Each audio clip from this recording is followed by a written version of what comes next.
इस कहानी में हम पढ़ेंगे कि कैसे एक माँ ने गलत सीख देकर अपनी बेटी के घर को तबाह करने की कोशिश की, लेकिन बेटी को सही समय पर होश आ गया और उसने अपने घर को तबाह होने से बचा लिया। कहानी की शुरुआत होती है पूजा नाम की लड़की से। पूजा पढ़ी लिखी लड़की थी।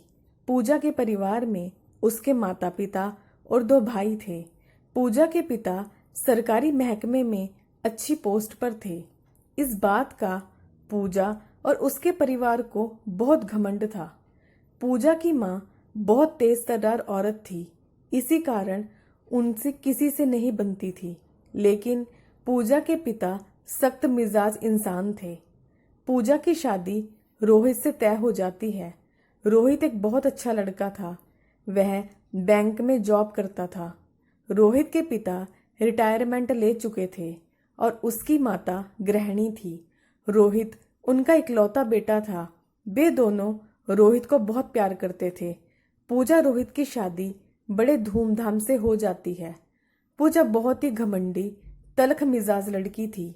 वह अपने सामने किसी को कुछ नहीं समझती थी, लेकिन रोहित का स्वभाव बहुत ही अच्छा था। उसके माता पिता भी सरल स्वभाव के थे। इस कारण घर के काम भी रोहित की माँ शारदा खुद ही कर लिया करती थी।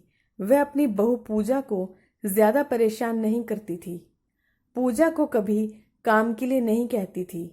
उसके पिता ने भी पूजा जी कह कह कर बहू को सिर पर बिठा लिया था, जिसका पूजा ने बहुत फायदा उठाया। ऐसे ही कुछ समय बीतता गया। पूजा की मर्जी होती तो कोई काम करती, नहीं तो आराम से अपने कमरे में लेटी रहती। सारा काम उसकी सास शारदा ही करती। फिर पूजा प्रेग्नेंट हो गई और उसकी जॉब लग गई। उसने एक बेटी को जन्म दिया।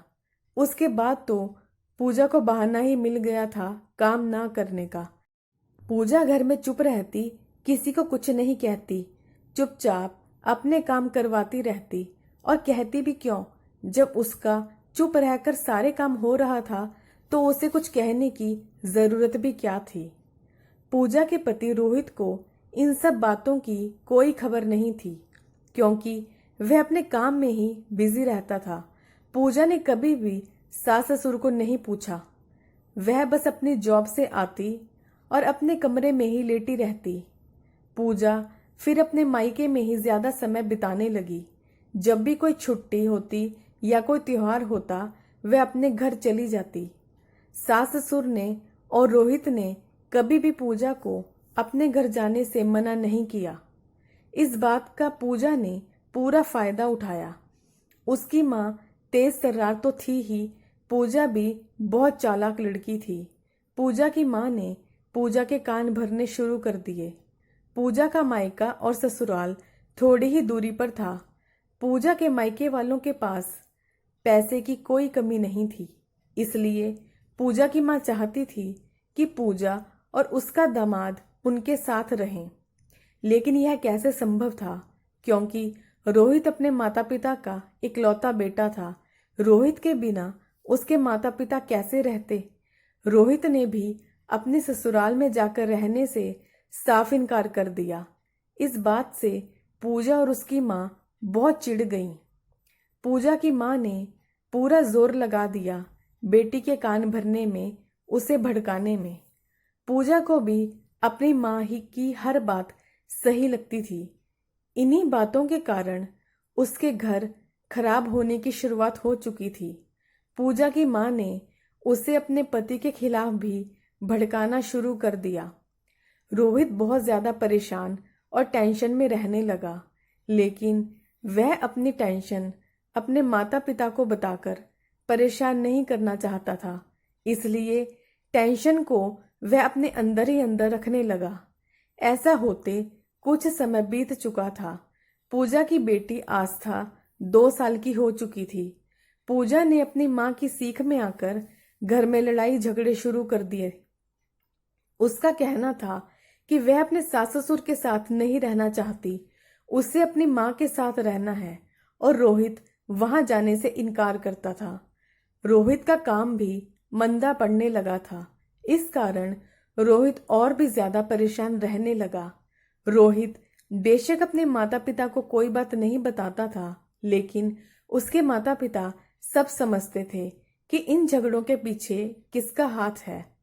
पूजा की माँ भी अपने ससुराल में बहुत ही कलेश करने वाली औरत थी। वह भी अपने पति से बहुत लड़ाई झगड़ा करती थी और वही सीख उसने अपनी बेटी पूजा को भी दी थी। इस तरह लड़ाई झगड़ों के कारण रोहित डिप्रेस होने लगा और वह धीरे धीरे डिप्रेशन का शिकार होने लगा। बहुत ज्यादा टेंशन के कारण एक दिन कार चलाते समय रोहित का एक्सीडेंट हो जाता है। रोहित के एक्सीडेंट की खबर सुनकर उसके माता पिता बहुत घबरा जाते हैं और पूजा को भी झटका लगता है। वह डर जाती है कि अगर रोहित को कुछ हो गया तो उसका क्या होगा। सभी तुरंत अस्पताल पहुंचते हैं। डॉक्टर कहते हैं कि शुक्र है रोहित के सर में कोई गहरी चोट नहीं लगी। जिस तरह से रोहित का एक्सीडेंट हुआ था, उसे सर में गहरी चोट या सदमा लग सकता था। उसके पैरों में फ्रैक्चर हुआ है और यह कुछ महीनों में ही ठीक हो जाएगा। पूजा के माता पिता भी अस्पताल पहुंच जाते हैं। पूजा की माँ वहां भी अपनी हरकतों से बाज नहीं आती। वह पूजा को कहती है कि पूजा, तुम हमारे साथ अपने मायके चलो, नहीं तो तुम्हें तुम्हारे पति की सेवा करनी पड़ेगी। पता नहीं यह कब तक ठीक होगा। पूजा को अपनी माँ की बातें सुनकर बहुत हैरानी होती है। पूजा समझ चुकी होती है कि यह सारा किया धरा उसकी माँ का है। पूजा अपनी माँ से कहती है कि माँ, आपके सिखाने पर ही मैंने अपने पति से लड़ाई झगड़ा किया, जिसके कारण रोहित डिप्रेशन में आ गया और उसका इतना बड़ा एक्सीडेंट हो गया। यह तो भगवान का लाख लाख शुक्र है कि मेरे रोहित को ज्यादा चोट नहीं लगी। अगर रोहित को कुछ हो जाता तो क्या आप सारी जिंदगी के लिए मुझे अपने पास रख लेते। पूजा और उसकी माँ के बीच हुई सारी बातें पूजा के पिता सुन लेते हैं और पूजा की माँ को एक जोरदार थप्पड़ लगाते हैं और पूजा को भी बहुत फटकारते हैं।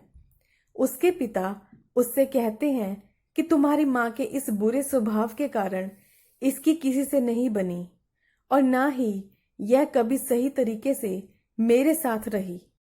तुमने तो सब कुछ देखा है, फिर भी तुमने अपनी माँ की बुरी आदतों को अपना लिया। अब तुम अपने ससुराल में ढंग से रहो, अपने पति की सेवा करो। वह तो तुम्हारे सास ससुर और रोहित बहुत अच्छे हैं जो कुछ कहते नहीं। पूजा, तुम्हारी कोई शिकायत मुझे तुम्हारे ससुराल वालों से नहीं मिलनी चाहिए। पूजा के माता पिता अपने घर चले जाते हैं। पूजा को अपने किए पर बहुत पछतावा होता है। वह रोहित के होश में आने के बाद उससे माफी मांगती है। रोहित हॉस्पिटल में 1 महीने तक रहता है और पूजा उसकी खूब सेवा करती है। 1 महीने बाद रोहित को अस्पताल से डिस्चार्ज मिल जाता है और वह 3 महीने बाद बिल्कुल ठीक हो जाता है। फिर रोहित का काम भी अच्छा चलने लग जाता है और सभी हंसी खुशी रहने लगते हैं। दोस्तों, सभी बेटियों की माएँ ऐसी नहीं होती। बहुत सी माँ ऐसी होती हैं जो अपनी बेटियों को बहुत अच्छी शिक्षा देती हैं, उन्हें समझाती हैं कि घर को कैसे बसाना है। लेकिन पूजा की माँ जैसी औरतें भी होती हैं जो अपनी बेटी के घर को खराब करने में कोई कसर नहीं छोड़ती। हमें किसी को भी अपने जीवन में दखल अंदाजी करने की अनुमति नहीं देनी चाहिए, चाहे वह कोई भी हो। पति पत्नी के बीच की बातें किसी को भी नहीं बतानी चाहिए जिससे कोई भी हमारा फायदा ना उठा सके। दोस्तों, अगर आपको मेरी कहानियां, मेरी वीडियोस पसंद आती हैं तो मेरे चैनल को सब्सक्राइब किए बिना बिल्कुल ना जाएं। वीडियो को लाइक करें, शेयर करें। धन्यवाद।